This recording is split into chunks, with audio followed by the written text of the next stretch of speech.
Hello everyone and welcome to another video review by Cinepe Geek. As you can tell on the TV behind me, I'll be talking about a film on the horror streaming app known as Shudder by the name of the Amusement Park. It actually has a really interesting history behind it that I'll dig into right now. It was recently discovered and restored, count this, 46 years after its completion. George A. Romero, if you're not familiar with him, obviously probably most horror fans are.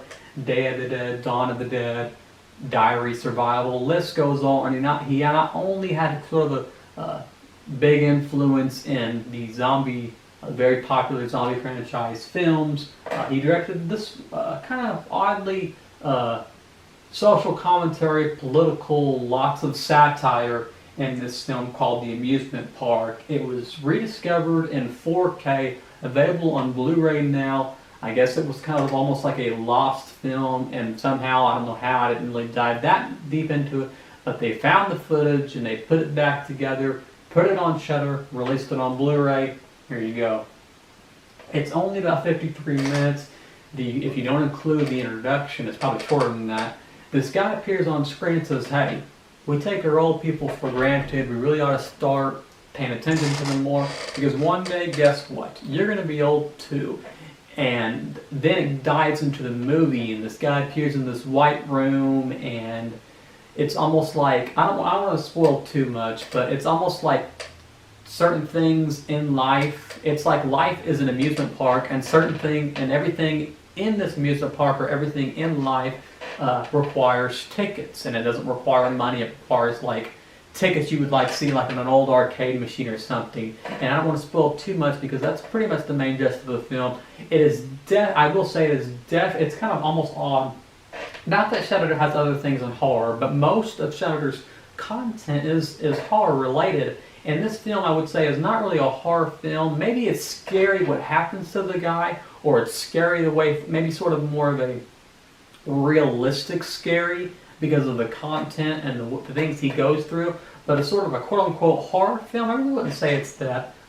Minor spoilers ahead. You see some of the other stuff in the film that might be maybe like the Grim Reaper and stuff, where there's this sort of being that's holding a scythe as they go around the merry-go-round, but that's like maybe one or two scenes at most. There's really nothing else like that. Most of it's just about this guy going throughout, experiencing these different things, getting beat up on, reading this little story and stuff like that. What did I think of the Amusement Park now that I've kind of given you the gist of the plot and some, I guess you could say, minor spoilers?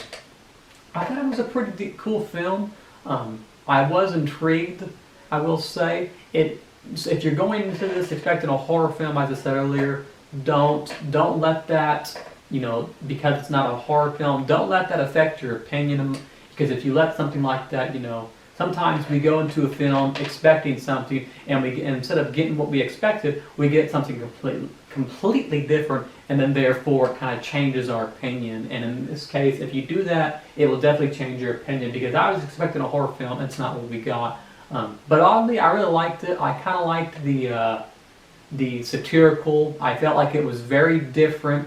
It's a very unique take. And it definitely, and if I'm sure George A. Romero actually felt this way, otherwise he wouldn't have made a movie like this, because I believe all the actors and actresses are volunteers. I don't believe anyone got paid in the making of this movie, maybe besides producers and stuff like that. But as far as the actors, I believe they were volunteers. So that's a really neat fact. You can definitely see where George A. Romero felt politically and stuff like that. So I like the satirical factor.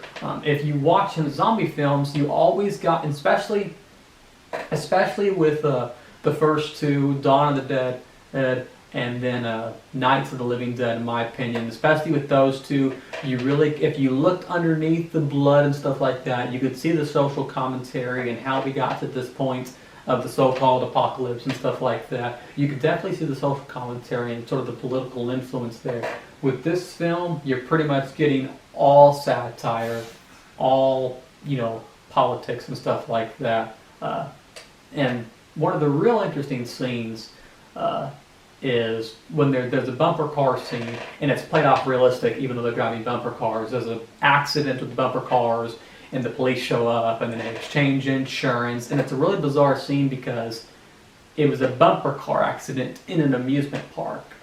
So that's a really interesting scene. There's another scene where he's reading this story to a young girl, and he's really, I believe it's the Three Little Pigs, and he's talking about the big bad wolf, and I'll huff and I'll puff and I'll blow your house down. And then the mom says, hey, we gotta go. The girl goes away, and he's like crying there in the middle of the grass in this amusement park in this field because he was having such a good time after he got beaten up and after this old man has endured all these monstrosities and all this atrocious things. He was having he was having a good time reading the story to this little girl. So if you're wanting something oddly satirical, if you're wanting something very unique, and maybe even an important film, and almost, I'd say, maybe even a little ahead of its time, I definitely would recommend The Amusement Park.